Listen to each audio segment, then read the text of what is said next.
Yo, what's up guys, JDOG here, bringing you guys another video, and in today's video we're going to be looking at the post-kickoff classic, CDL, all the announcements that came out of last weekend, and what we can look forward to as the league goes on. If you didn't see my kickoff classic reactions video, make sure to check it out. The link to that video will be in the description below. I go over all the matches, let you know what I think of the teams, how the players performed, every single map. We just break it down and go in depth at all 6 matches. But for this video, we get to talk about all the news and announcements that came out of the kickoff classic. The production was top notch. I thought the codcaster looked great, and overall the second year of this league looks like it's going to be even better than the first one. Briefly touching on these matches, these are the graphics that I used in my last video. Dallas beat New York 3-0. It was pretty convincing. The Gorillas kind of upset my prediction here. I thought Seattle was going to win 3-2, but I knew it was going to be close. The Gorillas managed to take both of those hard points, and I really think that's what swung the series in their favor. The shocker of the weekend, Atlanta FaZe loses to Florida 2-3. A very close map 1 hard point that Atlanta FaZe is able to get in the end. Florida wins a close search and destroy. Atlanta wins a close control. Florida turns up the heat and just obliterates FaZe on that map 4 hardpoint, and they keep the pressure up and take a pretty convincing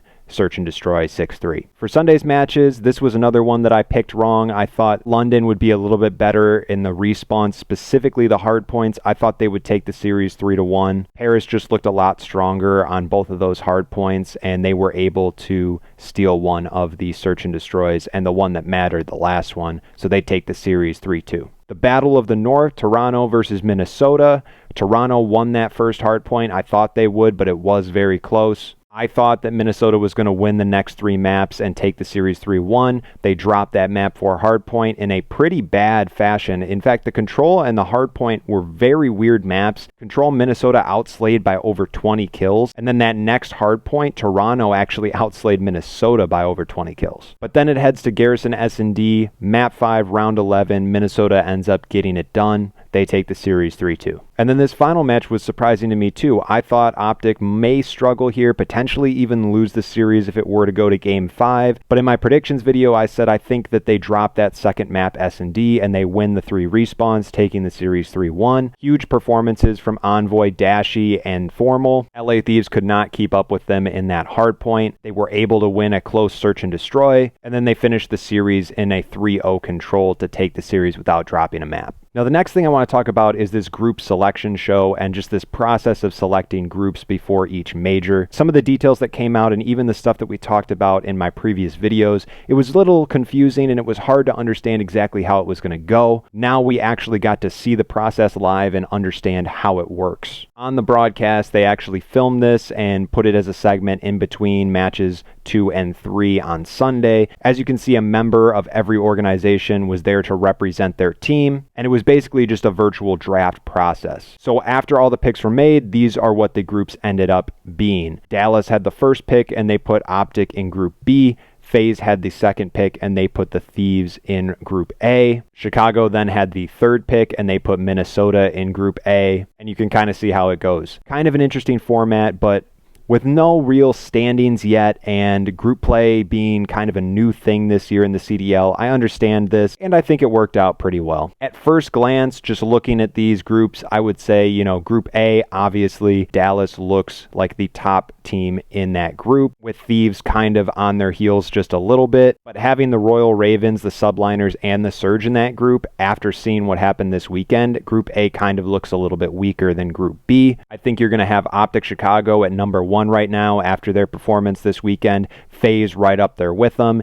And honestly, you have to put Florida up there in that tier 2 because of how they performed against the FaZe. So again, my initial reaction is Group B looks a little bit tougher than Group A. We also got a full schedule reveal for the 2021 regular season. All 12 teams will host one of the 15 home series, with 3 being left unhosted. I don't know if they're just unannounced right now or if this is kind of just a fairness thing so that one team doesn't get to host 2 when not everybody gets to host 2. But I'm happy that we got a full schedule release. We get to see all the dates and we see that this season is actually going to be pretty long. We're starting on February 11th and we're ending with that 5th major on July 19th, and then the playoffs will start sometime in August. So in case all this stuff is new to you, because the 2021 season for the CDL is a lot different than last year, I'm going to briefly go over the season format here. So you have 3 home series that lead into a major tournament. A home series is basically a week of league matches. So over the course of these 3 home series, teams will play the teams in their group, and depending on how they do,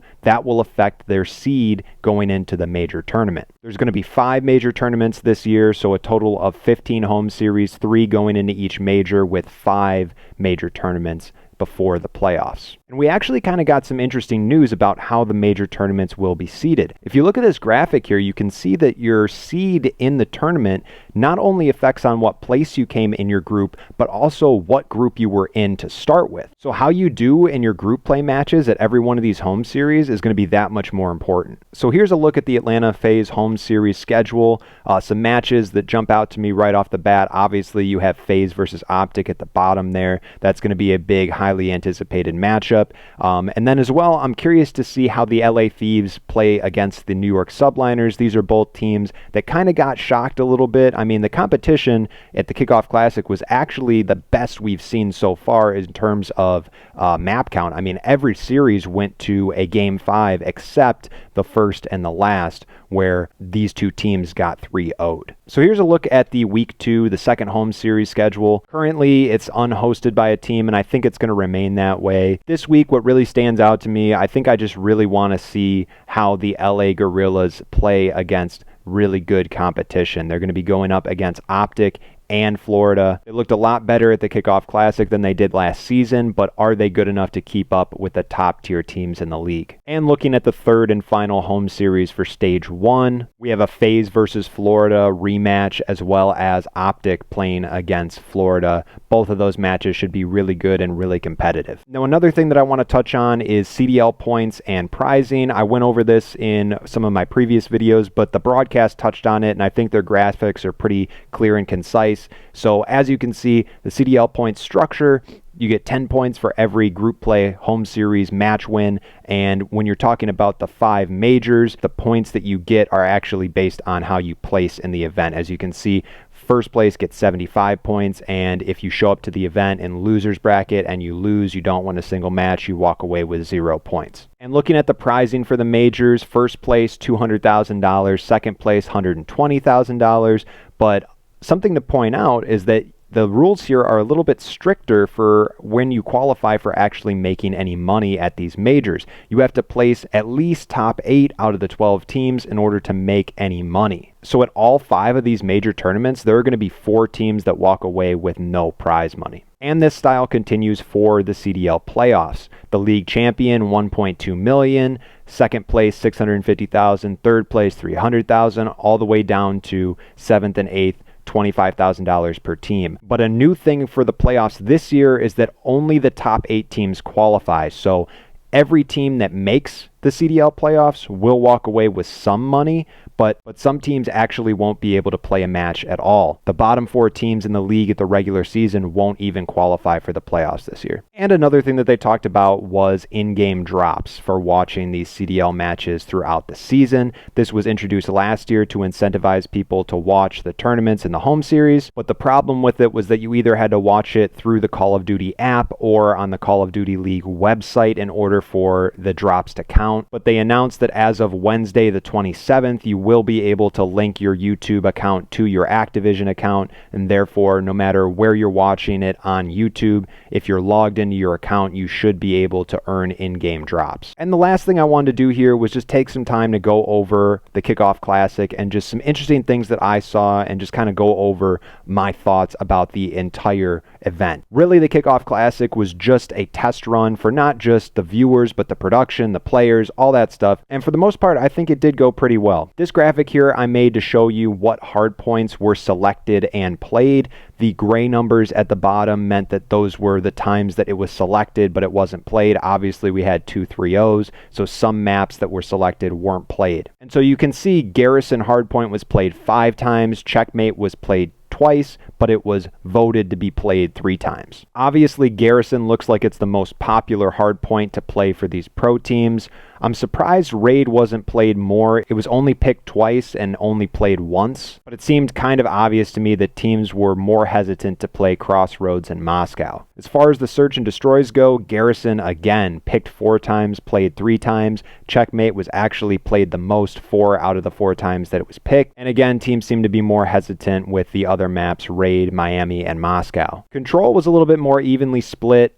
Garrison seems to be the most popular map with all these teams across every mode. And then probably Checkmate, maybe a little bit more than Raid, but they're definitely in that next tier. I'm curious to see what happens when we get more maps added as the seasons continue in the game. We're obviously getting Express soon here, and I'm sure when Season 2 drops, we'll be getting new 6v6 maps for Cold War, as well as probably more throwback maps. I know people are clamoring for Standoff to come back. I personally would love to see it. I would also love to see Slums come back. Will these maps all be added to the map pool? I would assume so, but we'll have to wait and see how that goes. A quick look at the overall and adjusted KDs for this event. These stats I actually got from breakingpoint.gg. Really good website to go to for CDL information and just COD esports stats in general. One thing to remember about these stats is that there were only 6 matches and every team only played 1 series. In the case of teams like Dallas and Chicago, they did really well in only 3 maps, so you don't have a lot of